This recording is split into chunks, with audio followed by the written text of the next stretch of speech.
En parlant d'ADN, le leadership méditerranéen a-t-il des spécificités et sont-elles un atout ou un défi dans le monde des affaires?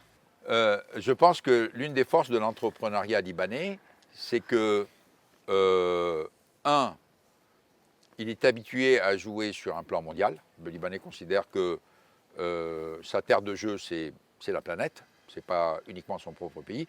Alors, pour les Libanais, c'est quelque chose d'évident, mais je peux vous dire que ce n'est pas quelque chose d'évident dans beaucoup de pays dans le monde. J'ai vécu longtemps au Japon, j'ai vécu longtemps en France. Il y a un attachement professionnel à travailler dans son propre pays qui, franchement, au Liban, est beaucoup moins fort. Le Libanais s'expatrie facilement, il revient facilement dans son pays, et il peut très bien vivre toute une vie à l'extérieur du pays professionnellement et revenir et passer sa retraite.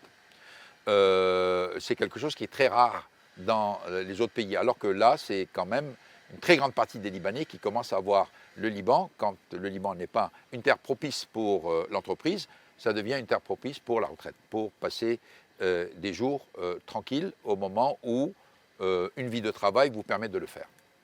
Mais il y a aussi le fait que le Libanais aime l'argent. Il n'a pas de problème avec le profit. Et ça aussi, c'est une force dans l'entreprise. Vous savez, vous ne pouvez pas être profitable si vous avez des déficiences en matière de... vous avez des états d'âme en ce qui concerne le profit.